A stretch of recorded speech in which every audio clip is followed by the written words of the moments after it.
What's going on, ladies and gents, boys and girls, Spartans of all ages? Joker back again once again, and Kaloo, it is Halo Day! There's not a word in the English lexicon that quite describes precisely just how boring the Halo show episode 2 was. Not dull, lifeless, monotonous, mundane, tedious, tiresome, trite, drab, flat, plebeian, insipid, vapid, etc, etc, etc, it fucking cetra. At the risk of belaboring my point any further, let's just say the Halo show episode 2 was boring. If you were going to have a dialogue-heavy filler episode full of talking and exposition dumps, your writing has to be on point. You have to take the English language, ball it in your fist, and punch the viewer in the mouth with how awesome what you're saying is. Or else, you risk boring your audience. The Halo franchise is known for its good dialogue. It's carefully crafted and punchy one-liners like, I need a weapon. Sir, permission to leave the station. For what purpose, Master Chief? To give the Covenant back their bomb. Permission granted. Just one question. What if you miss? I won't. The message just repeats. Regret, regret, regret. Catchy. Any idea what it means? Dear humanity, we regret being alien bastards. We regret coming to Earth. And we most definitely regret the Corps just blew up our raggedy-ass fleet. Hoorah! You hit Marine? No, sir. Then listen up. Usually the good Lord works in mysterious ways, but not today. This here is 66 tons of straight-up, HE-spewing divine intervention. If God is love, then you can call me Cupid. What about that scarab? We've all run the simulations. They're tough, but they ain't invincible. Stay with the Master Chief. He'll know what to do. Yes, sir, Sergeant. Thanks for the tank. He never gets me anything. Oh, I know what the ladies like. dialogue that's all masterfully set up and punctuate the scenes that they're in. Then, you have emotional moments like this. After I'm through with truth, Don't make a girl a promise if you know you can't keep it. I'm getting you out of here. No, you're not. No, don't let her go. Don't ever let her go. Send me out with a bang.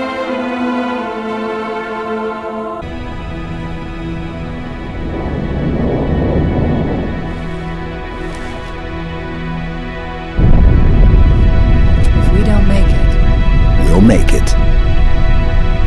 it's been an honor serving with you, John. I remember how this war started, what your kind did to mine. I can't forgive you. But you have my thanks for standing by him to the end. Hard to believe he's dead. Were it so easy. Hey, even 343 manages to write an emotional scene every now and then, like the end of Halo 4. Oh, I would play it for you, but the music is apparently super copyright by some random third party that's not Microsoft, and Microsoft has yet to do anything about it. Or how about in Halo lore, where we have verbose and grandiose declarations, like this speech given by Mendicant Bias to the Forerunners. I kill you all, and I enjoy it. I destroy you. In your indolent billions, in your gluttony, in your self-righteousness, in your arrogance. I pound your cities to dust, turn back the clock on your civilization's progress. What has taken you millennia to achieve, I erase in seconds. Welcome back to the Stone Age, vermin. Welcome home. You are an impediment. The universe can no longer abide. Nature itself cries out for your destruction, and I am its willing instrument. I will hammer your cities until no stone lies atop another. I will drive your people back to the caves they never should have left. Your civilization has seen its final days. You will know your place. Your history is an appalling chronicle of overindulgence and self-appointed authority. You have spent millennia navel-gazing, while the universe has continued to evolve. And now, you claim the mantle is justification for impeding nature's inevitable refinement? You are delusional. But through your death, you will transcend ignorance. The Halo show's dialogue in comparison goes in one ear and out the other. It's not memorable, and it's barely serviceable to the plot. The dialogue that does stand out often stands out for the wrong reason, because the character said or did something stupid, or what they said, mixed with knowledge of the Halo universe, just simply didn't make sense. Yes, the show is non-canon, but it's adapting an existing universe, so it has a responsibility to be as good as what exists, or better when adapting. When it's not, it's glaring. So the show opens with a flashback. John and Soren are escaping the training facility on Reach. Or at least that's the plan. John meets Soren, who has apparently stolen one of the most valuable pieces of technology the UNSC owns, and expected that John would be able to do the same. No joke, Spartan Armor is compared to the cost of a destroyer. A destroyer is a 1,590-foot long ship, with an arsenal of magnetic accelerator cannons, Shiva-class nuclear missiles, oversized Archer missile pods, and 8 50mm point defense autocannons. You know, on top of slip space drives and things like that. We actually see one later on Reach. So this one suit of Spartan Armor is equivalent in cost to a UNSC destroyer. So the fact that Soren could waltz in and grab his armor, suit up, which is an extensive process as we see in both the show and the game, and just left with no problem, and expected that John would be able to do the same, is already straining suspension of disbelief if you know anything about the lore. Or just common sense, right? Like, why would this armor not be under lock and key? Sure, you can trust the Spartans because you've programmed them, but what about everybody else? What about somebody sabotaging the armor? You don't even have to look as far as insurrectionists to do that. In Halo the Fall of Reach, Admiral Ackerson actively sabotages John's initial trial run of the Mark V armor in an attempt to kill him so he can get funding for his own program. Which, mind you, funding for programs actually comes up in the show. So it's not unreasonable to wonder why things on this top secret military base aren't secured better. Now, Soren here differs greatly from his depiction in Halo canon. During the augmentation process, Soren's body would have a bad reaction to the muscular enhancement injections and the thyroid implant. It was only the carbide ceramic ossification process, the process of ceramically hardening Spartan bones, that saved his life. Soren is described in lore as having one leg that is more or less normal, if not a little bowed and twisted. The other, however, is severely gnarled and about 6 inches shorter. His arms were incredibly muscular, painfully so, giving him the greatest upper body strength of any Spartan. His fingers, on one hand, were twisted and bowed, functioning more like a pincer or a claw, while the Soren we see in the show only seems to suffer from the disfigurement of his left arm, and what appears to be a slight limp. However, I'm not entirely sure it's actually a limp or just the Soren actor having trouble walking in the armor. This leads Show Soren to having his armor with one short sleeve, but the armor is created to work in a vacuum. You guys should get moving. You guys? You're not coming? Kelly. No! We don't leave anyone behind! My suit is breached. I step into that vacuum, and I'm dead anyway. And in the world of Halo lore, I have no doubt that if it was just one bad arm, the arm would have been removed and replaced with a prosthetic to ensure the Spartan armor was not compromised. We see these sort of prosthetics all over Halo lore, starting with Cat, B320 in Halo Reach, and as customization options for all Spartans in Halo Reach and Halo Infinite's multiplayer. In the show, Soren is just a completely different character than he is in the lore. Show Soren believes in freedom and is charismatic, easygoing, kind of a John 117 fanboy, though he's still hurt that John didn't go with him and only gave him 5 minutes to escape. He understands because he understands the programming and what was taken from John, but it still hurts. In contrast, Lore Soren is incredibly disappointed when he's told that he cannot be certified for active service, and against his will, Soren is relegated to a desk job. Soren's escape from the Spartan program is also vastly different than what's depicted in the show. After his failed augmentation and being put at a desk job, Soren would start to become resentful. This is when a co-worker with insurrectionist leanings would start to push the idea of sympathizing with the insurrectionists on Soren, who, over time, started to agree with them.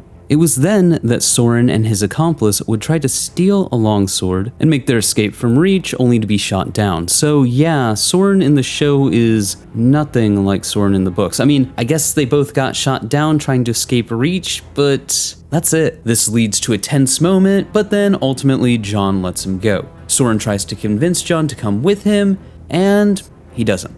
He gives him 5 minutes, and that's it. The show then cuts back to present day with John and Madame Mullet aboard their stolen Condor, sailing through slip space. Madame Mullet asks about the nature of slip space travel, only to interrupt our exposition device in the middle of his exposition dump to ask for another exposition dump about the artifact from episode 1, after which follows a string of non-answers, I don't know, and stilted replies to fill the time. Because I guess talking about slip space travel would have been boring. We then cut back to Reach, and Dr. Halsey's talking to Admiral Hood. Admiral Hood and Dr. Halsey have this back and forth about Silver Team going to retrieve John, the artifact, and what to do with the superhuman you cannot trust. Halsey also mentions here that there were 2 ships and 20 elites sent to take the artifact. While I guess technically that's not entirely inaccurate, I think she's overstating things when she says 2 ships, as we only see a Phantom and a Banshee. I guess we have to assume that the Banshee went back to a mothership. I know that seems like a nitpick, but now we have to wonder,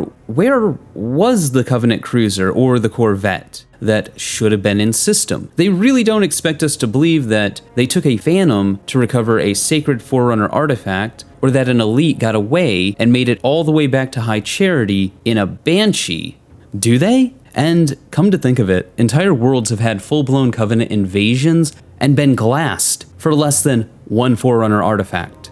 Speaking of planets getting glassed, something I forgot to mention in the last episode breakdown, but since we're here talking about ships, Silver Team took the Phantom back to Reach. This is a huge violation of the Cole Protocol. The Cole Protocol was a command enacted by Admiral Preston Cole to prevent the Covenant from finding the location of Earth or any of the core world locations. It was an order preventing Covenant retrieval of data that contained the location of Earth and forbade retreating vessels from setting a direct slip space course towards any human population centers. This is quite literally one of the first things demonstrated to the player in Halo Combat Evolved.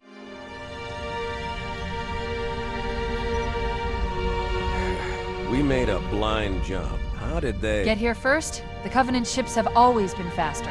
As for tracking us all the way from Reach, at light speed my maneuvering options were limited. We were running dark, yes? Until we decelerated, no one could have missed the hole we tore in subspace.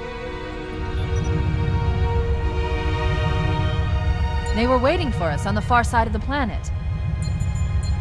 So, where do we start? Captain Keyes. Good to see you, Master Chief. Things aren't going well. Cortana did her best, but we never really had a chance. A dozen Covenant superior battleships against a single Halcyon-class cruiser. With those odds, I'm content with 3... make that 4 kills. Sleep well? No thanks to your driving, yes. So you did miss me. Report! It must have been one of their boarding parties. I'd guess an antimatter charge. Ma'am! Fire control for the main cannon is offline! Captain, the cannon was my last offensive option. All right, then. I'm initiating Cole Protocol Article 2. We're abandoning the auto. That means you too, Cortana. While you do what? Go down with the ship? In a manner of speaking. The object we found, I'm gonna try and land the Autumn on it. With all due respect, sir, this war has enough dead heroes. I appreciate your concern, Cortana, but it's not up to me. Protocol is clear. Destruction or capture of a shipboard AI is absolutely unacceptable, and that means you're leaving ship. Lock in a selection of emergency landing zones, upload them to my neural lace, and then sort yourself for a heart transfer. Aye, aye, sir. Which is where you come in, Chief. Get Cortana off this ship. Keep her safe from the enemy. If they capture her, they'll learn everything. Force deployment, weapons research, Earth. I understand.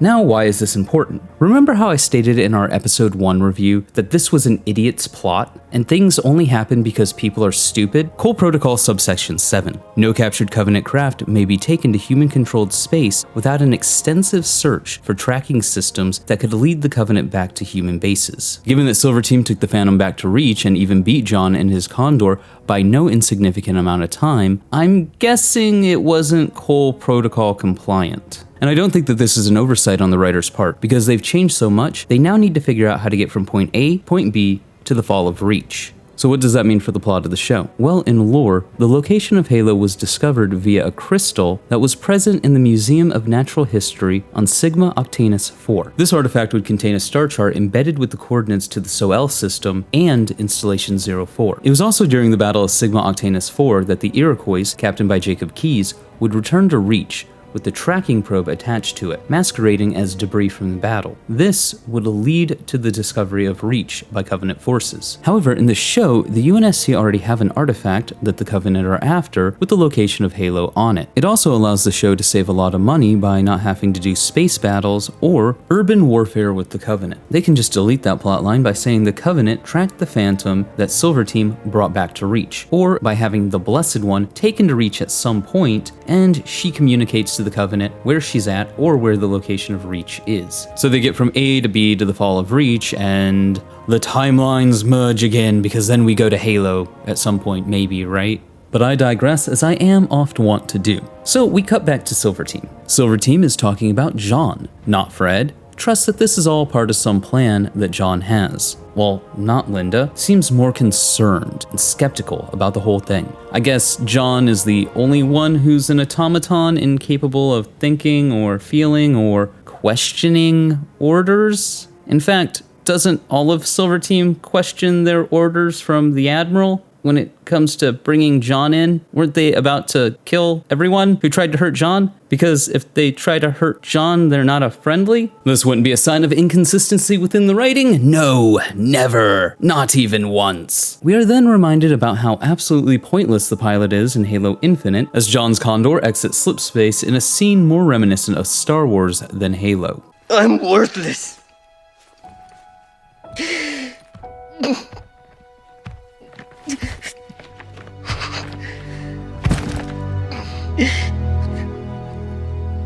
You should leave me here with the rest of the carpets.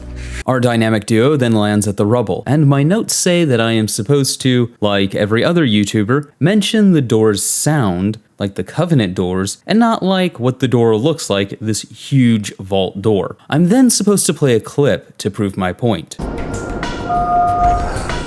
Speaking of tropes that you see everywhere, our dynamic duo ain't welcome round these here parts because the people of the rubble don't take too kindly to their kind around here. Yes, the untrustworthy community trope. Our local yokels surround and try to intimidate Juan and the Master Chief with their ARs and AKs, even though later we will see a wall of battle rifles and assault rifles. Yeah, this is dumb. I assume the reason everybody is running around with AKs in 2552 is due to budget constraints of the show, because even though they have the props for Halo assault rifles and battle rifles lying around literally everywhere, those are at a distance and don't require any CGI touch-ups, which I assume would be pretty expensive. The rednecks of the asteroid then continue trying to intimidate the 7-foot-tall killing machine in Mjolnir Mark 6 armor. Anyways, they do this by cutting off his path with a forklift. They laugh maniacally about this mild inconvenience, like they were bullies from, I don't know, early 90s Power Rangers. What is this scene? Why is it here? What does this do? This does nothing but waste time and is annoying. I get people being shifty and mistrusting, but we spend way too much time on this gag, and it doesn't even feel like it's being played up for laughs. It feels like everybody's taking this super seriously. It's dumb. Soren then arrives to de-escalate the situation, and we even get more plot exposition. Soren states, "You're the one that they've issued a bounty for," which makes John ask, "What, the UNSC? They're offering a bounty?" Soren then corrects John by saying, "No, Vinsheer," which he could have started with, but nope, we had to play the pronoun game. We then get more exposition about how Vinsheer is cleaning house. Quan then states, "So they both want me dead," after finding out the rebels and the UNSC are both gunning for her, which puts the viewer in a rough spot because, well, the dynamic duo are supposed to be the heroes of the show, but at this point, I'm not saying I'm rooting for the Covenant, I'm just saying, wart. Our dynamic duo and their +1 then make their way through Omega from Mass Effect, complete with Mass Effect map music, to Soren's home, where they meet Soren's family, his son, and his wife. This revelation confuses John, who thinks Spartans can't have kids. Now, this has never been the case in lore. While a side effect of the Spartan augmentation is the possibility that sex drive could be repressed by the catalytic thyroid implant, a platinum pellet that contains human growth hormone that is implanted in the thyroid to boost growth of skeletal and muscle tissue, the risk of the pellet are rare instances of elephantitis, which we actually see happen to Soren. The pellet also has the risk of suppressing sexual drive. This is like when you're watching one of those medicine commercials and the medicine is like, in rare cases, this medicine may cause death. It's also notable that in canon, a few Spartans have kids and even retire from the UNSC. Maria 062 retired at some point during the Human Covenant War and had a family. Randall 037 from Halo Nightfall also had a daughter. But back to the show. Soren tells John to take off his armor, and this is another problem I have with the show. It's sense of time. I touched on this earlier, but Spartans can get in and out of their armor individually if necessary. It's still a process that requires specific tools. And I'm willing to say, hey, you know what? Soren has those tools. However, going from take your gear off at 18 minutes and 21 seconds to John out of his armor as if he's taking off a coat and shoes and walking through the front door at 18 minutes and 26 seconds, over the course of a quick cut to meet Soren's wife, kinda jarring. We then cut to High Charity where the Blessed One, Maki, is interrogating a Kaidan warrior who saw the Master Chief activate the keystone in episode 1. I've been seeing theories that people think that this is the Arbiter, and I'm kind of inclined to agree because the writing is just kind of that bad and everything has to be connected. Even though at this point the Arbiter should be a fleet master, but again, details. These showrunners and writers clearly don't care about what was in the books or in the games. But yeah, the default armor for the elites in the show have this kind of Arbiter-esque look to it, and the elite here, his CGI model looks way better than the other ones, like they put some effort into it. After realizing the keystone has the location of Halo on it, Maki offers to go retrieve it. This conversation is kind of reminiscent of Halo 2. Lead troops into battle? Not as you are, no, but become the Arbiter. And you shall be set loose against this heresy with our blessing.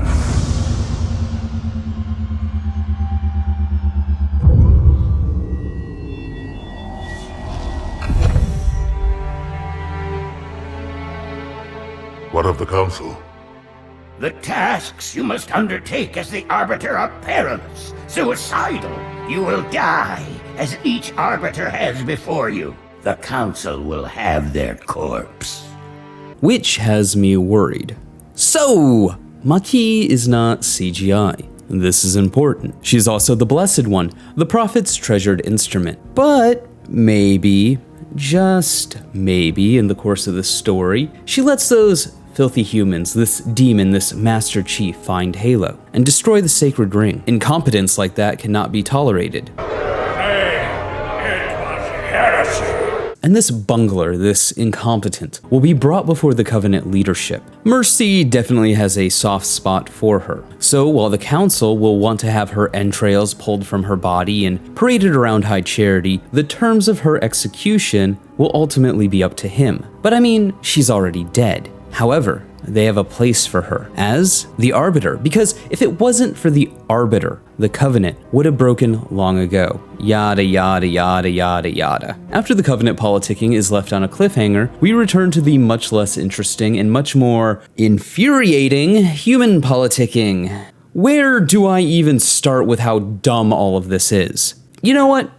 Positive. Let's be positive for a second. First, the good. So someone brings up Chief being AWOL, and Key says, Chief will be punished, blah, blah, blah, blah, blah. At which point Admiral Hood, who has always backed the Chief, so it's good to see the show keep that intact by having him speak up for the Master Chief, even if it's only because of pragmatism and the war effort. But then the stupidity starts. Dr. Halsey has a plan. Such a diabolical plan. A plan that makes absolutely no sense. Now, there are two things going on in this conversation. First is what Cortana's stated purpose is: to overwrite Spartan minds and basically become the driver. Halo Infinite tells us why this is stupid.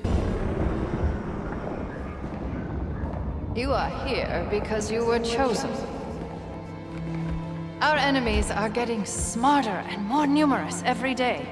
What I am about to show you will help turn the tide of war. I have been working to harness the strategic power of a shipborne AI onto the battlefield. Are you ready?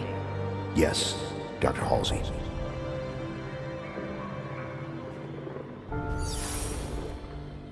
Unlike previous AI models, she will reside between your mind and the suit, directly communicating with your neural interface. Think of her as a new set of eyes to aid your reactions and upgrade your reconnaissance. She's not the driver, but a way to level the playing field. What do I call her? Ask her. She named herself. Hello, Master Chief. I'm Cortana. Together, you become our newfound hope. Together, you become our key to humanity's survival. She will do anything necessary to make sure that your mission is accomplished, even if that means sacrificing herself, or you, to accomplish it.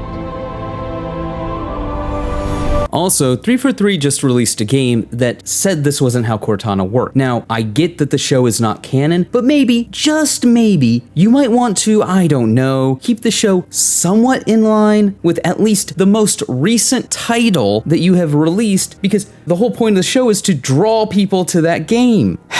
Yeah.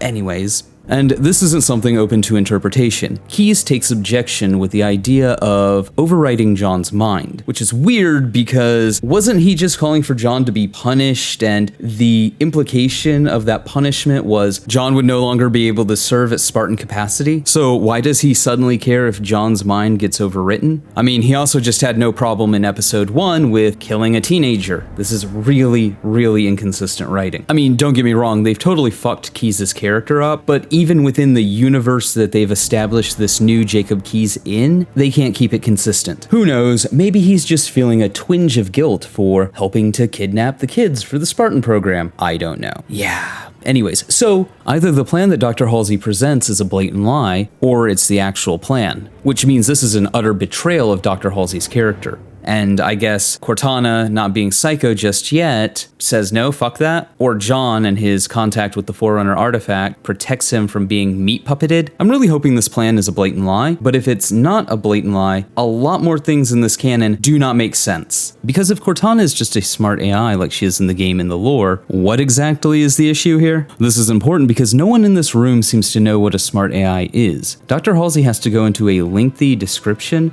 of what a smart AI is and does. Now, in Halo lore proper, a smart AI denotes an AI that has had their matrices created by scanning and replicating the neural pathways of a human brain. This kills the host brain, which usually means donations are taken from the dead. Smart AI that you may know are Serena from Halo Wars 1, Black Box, the personal assistant of Margaret Perengoski, Isabel from Halo Wars 2, Roland from Halo 4 and Halo 5, Cortana, and the Weapon. This is as opposed to the creation of dumb AI like the Halo ODST's Superintendent, which is just programming. In Halo lore, the first smart AI was created in the mid-21st century. Point being that smart AI are kind of common, more or less. And they're so common, in fact, that it was kinda sort of a problem in a game called Halo 5? You know, with that whole AI-created uprising thing? Do you expect other AIs to join you? I have cured rampancy. Not just for me, but for any who join my cause. While you've been running around the galaxy, I've been speaking to my created. And now the time has come to ask, who will accept my offer? Who will help me bring an everlasting peace to the galaxy? This is Cromwell, shipboard AI, UNSC Melbourne's Pride. I am yours, Cortana. Colonial Authority AI, Odin. Governor Sloan, the free people of Meridian. I also stand with you, Cortana. Those are the voices of your children calling to Cortana. Like us. Shipboard AI, verdant Sumerian.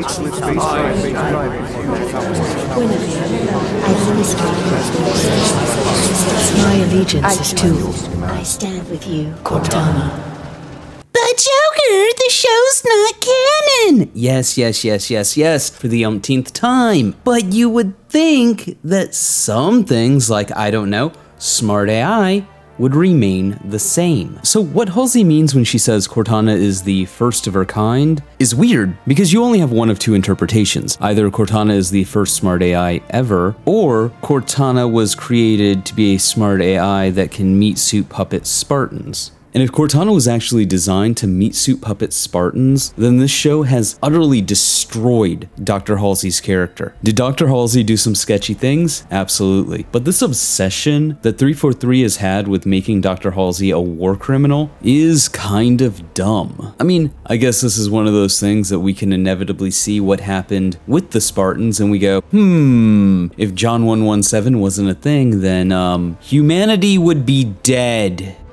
When one human world after another fell, when my Spartans were all that stood between humanity and extinction, nobody was concerned about why they were originally built. So you feel in the end your choices were justified?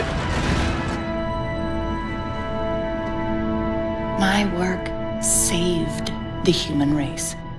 That said, if Cortana was designed to meat suit puppet Spartans, then I guess technically speaking, she would be the first. But if Cortana's just a smart AI, where's the issue? This is further exacerbated when somebody mentions papers that Dr. Halsey has written in the past about the meat puppet AI, which requires flash clones. But again, that doesn't make any sense because a brain is a brain. So if they're already using donor brains for smart AIs, what's the hang up on flash clones? If smart AIs don't exist, I guess that makes sense, but then this is really stupid. Any smart AI can interface with a Spartan through their neural lace. The big advancement with the Spartan program was that Mark V armor allowed Spartans to take the power of a shipboard AI and use it on the battlefield with no downgrades. What I am about to show you will help turn the tide of war.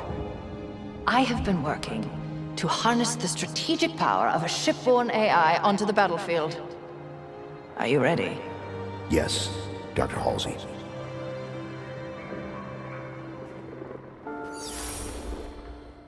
Unlike previous AI models, she will reside between your mind and the suit, directly communicating with your neural interface. Which again brings us back to wondering, do smart AI exist in the Halo Silver timeline? Outside of Cortana, we haven't even heard about any. But if Cortana is the first, what makes anyone think that this is going to work? And you do have to wonder about this smart AI thing because Dr. Halsey has to go 5 levels deep in her explanation of what a smart AI is. But in default Halo, smart AI should be everywhere. Everybody should know what a smart AI is. If it's the meat puppet thing making Cortana the first of her kind, I guess that kinda makes sense. But again, why lie? Just say, oh, well, it's a smart AI, because it's a smart AI. This also brings us to our second issue in this entire scene. Not to beat a dead horse, but are we really going to moralize over flash clones? I mean, realistically, there should be 20 Dr. Halsey flash clones and none of them would be full people. One of which becomes Cortana and the other becomes the weapon. But like really, the UNSC Oni hybrid would have used flash clones to replace the children that they stole. Unless they didn't do that in this universe, which I guess is possible, but we're still idiotically debating the legality of flash clones after kidnapping 75 children, if not 975 children, and killing or crippling all but 30 of those original Spartans during augmentation to make super soldiers not to fight the Covenant, but to fight insurrectionists. And hey, don't get me wrong, it all worked out in the end. Glad to have the Spartans, but are we really debating legality? And then when we expand this to Spartan 3s, which may or may not exist, Oni sent like 600 Spartan 3s to their death at the age of 12 to 13. In episode 1, Oni commands the Master Chief to kill a teenager because her father was an insurrectionist and she refused to be a media puppet for them. And we're talking about legality of flash clones. We are literally pearl clutching and wringing our hands over the legality of flash clones. That's where they draw the moral line? Not the kidnapping of 75 children, not the murdering of teenagers who didn't do anything wrong except not be your media puppet, not sending, potentially in this timeline, 600 Spartan 3s to their death at the age of 12? What? Fuck off, show. At the 25-minute mark, we get a treat from Magical City Madrigal. Van Sheer, played by Bern Gorman, delightfully walks down a line of insurrectionists who are loyal to Kwan's father and starts executing them while freestyling a poem. I gotta say, this is quite possibly the best moment in the entire series so far. I'm not even joking. Bern Gorman is wasted on this show. Of course, this isn't happening in real time. Kwan is watching a recording of it back on the rubble. We then get more trite dialogue. I'm sorry. I know how you feel. Do you? Yeah, like, no shit, Sherlock. Covenant killed her family in Glastor World. So I think, in fact, she knows better than you do. The Queen of Clarity then states, you want revenge. And then Kwan's like, no, I want justice. And then Queen Clarity is like, revenge and justice are easily confused. Well, like, whatever. I guess the Scooby-Doo crew needs something to do. We then transition to Soren and John talking, and it's more trite dialogue, and Space Weed, and this is freedom. You're a robot. They changed you. But you don't have to be that way. You can live like me. Just take out some of the augmentations they gave you, and you can have a normal, happy life. And John's like, I mean, I don't know. Seems like the things I'm doing are kind of important. You know, humanity, human covenant war, everybody being wiped out. I don't know if turning tail and hiding away on an asteroid is the best idea for the survival of the human species. Oh, you're just Halsey's dog. So fucking dumb. It's really hard to sympathize with people in this show when the Human Covenant War has been going on since 2525. So decades at this point. And I think the tally ends up being something like 23 billion people who die at the end of the Human Covenant War, which is far less than I thought it would be. And Soren wants John, one of humanity's best weapons, to remove his augmentations and hide out on an asteroid and hope for the best. What? This episode, much like this video, could have been 20 minutes shorter if it just cut the bullshit, and I probably would have liked it more. We then move to Dr. Miranda Keyes, whining about her mommy taking the Forerunner artifact to mommy's boss. Oh, I don't care. What I will say is, this is dumb. So, Miranda Keyes was introduced in Halo 2. In the lore, she was born Miranda Halsey and spent the first 6 years of her life living with her mother before she was sent to live with her father, changing her last name to Keyes. Miranda was accepted to the Academy's pre-enlistment training at age 16, being the second youngest to ever attend the school. After graduating with honors, she immediately requested assignment to active duty. In the following years, Miranda Keyes spent most of her time on the front lines, playing a critical advisory role in the coordination of several major offensive strikes against Covenant targets. This proved invaluable to her, and she quickly rose through the ranks of the UNSC. Throughout her career, she was forced to confront accusations of nepotism from those who said her rapid rise in rank was due to the position of her father, Jacob Keyes. On April 5th, 2550, Miranda was promoted to the rank of Lieutenant Commander in a promotion ceremony on Reach. Fleet Admiral Terrence Hood personally awarded her the Silver Star, and it was announced that she would assume command of the UNSC frigate in Amber Clad. Immediately following the ceremony, Keyes was deployed back to active duty, having been able to postpone a mandatory leave required for those receiving high-ranking promotions. Now, does that sound like a character who, 1, sounds like they got their position because Parangoski wanted to piss off Halsey, and 2, should be relegated to nipping at the heels of Oni Brass, whining about her mummy, when the real Miranda Keyes left her mother at a young age and did everything she could to emulate her father. She was known for being one of the bravest UNSC officers. Fuck this show. This iteration of Miranda Keyes that craves mommy's attention, even though she doesn't want to be anything like her, is a flat-out insult to the character. But I digress. We once again cut back to the rubble, where we watch as everybody plays 20 questions. What is the artifact? What does it do? I don't know. I don't know. I don't know. Kwan then goes, well, he touched it once and it made the ship go, so maybe that's what it does, or something, maybe, I don't know, nobody knows. And so Soren is like, let me see. Then he touches it, and dun dun dun, it does nothing. Okay, so, in the Halo TV show, not all humans are reclaimers, apparently? Which makes the Human Covenant War make even less sense. We're then introduced to Reth, who in the books is a jackal. Now this could have been really interesting. Soren taking John to a jackal to learn about the Covenant religion. Like, it could have been this really tense situation where you walk in and everybody's like, whoa, whoa, whoa, whoa, whoa, what the fuck? And Soren's trying to play peacekeeper, and then John's like, okay, just give me the information. But nope, that would have been cool. Instead, we get some crazy dude. Oh, and we get this line about Halo being a weapon. So it's a weapon. Yeah. It's almost like finding out that Halo was a weapon was a huge plot point in Halo 2. Tartarus, stop. Impossible. Put down the icon. Put it down and disobey the Hierarchs? There are things about Halo even the Hierarchs do not understand. Take care, Arbiter. What you say is heresy. Is it? Oracle, what is Halo's purpose? Collectively, the seven... Not another word! Please. Don't shake the light bulb. If you want to keep your brain inside your head, I tell those boys to chill. Go ahead. Do your thing. The sacred rings, what are they? Weapons of last resort, built by the Forerunners to eliminate potential flood hosts, thereby rendering the parasite harmless. And those who made the rings? What happened to the Forerunners? After exhausting every other strategic option, my creators activated the rings. They and all additional sentient life in 3 radii of the Galactic Center died as planned. Would you like to see the relevant data?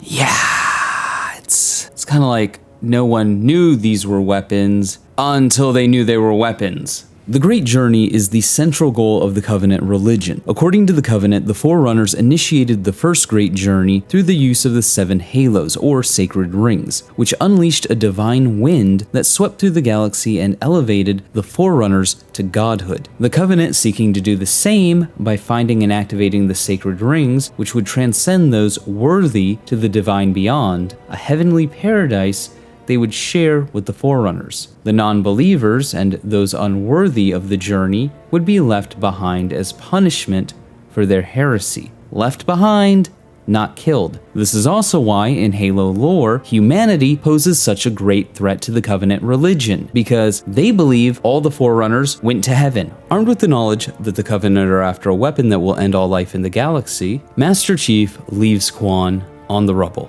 with Soren and heads back to the UNSC, where he is promptly arrested and taken back to Reach. Stripped of his armor, he's put into a cell. Which brings us to the scene that I'm sure everybody wants me to talk about. Makee giving us a little striptease and showing us why she really is called the Blessed One. Recently, in an interview, Frank O'Connor, franchise creative director for Halo, had this to say when it came to identifying opportunities that ultimately make sense for the Halo franchise. It's kind of like porn. You know it when you see it. Now, don't get me wrong, I'm not opposed to some TNA in my TV shows. I don't find anything wrong with the human form. However, did Halo really need sex position? For those of you who do not know, in visual media such as television or film, sex position is the technique of providing exposition against the backdrop of sex or nudity. And that's exactly what's going on here. John is explaining why he helped Quan and what he's feeling as the Blessed One strips down over his monologue. Now, this could have been fairly tasteful if it kept to close cuts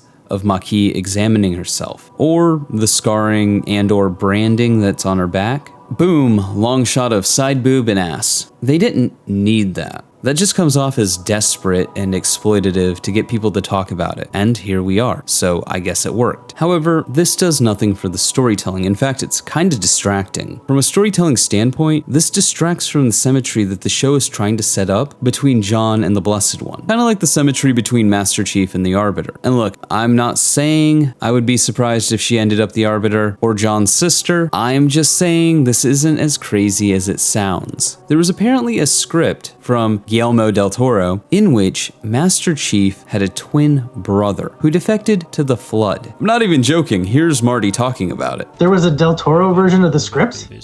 Yeah, it had Master Chief had a twin brother, and they had the twin brother sided with the Flood. And then the end of the movie is going to be brother against brother. So, yeah. The episode ends on Halsey asking John why he came back, to which he replies he trusts her. And with the most self-satisfied, manipulative, shit-eating grin, Halsey replies, "Thank you. You made the right choice." We close on Halsey waking up the Halsey clone to turn it into Cortana. And yeah, episode 2 is a thing that happened, and once again made a bunch of bizarre choices with the canon. Like I said in my last video, changes and adaptations are not always bad, and some can downright make the series better. But so far, the changes to Halo canon seem to be driven by everybody needing to be stupid and make the worst possible choices at any given moment. It also doesn't bode well for the series that episode 2 is essentially filler in a 9-episode season. But hey, those are just my thoughts. Let me know yours in the comments below. Remember to like, but only if you did, subscribe for more. Feel free to donate to my Patreon if you're feeling particularly generous, but above all else, stay frosty.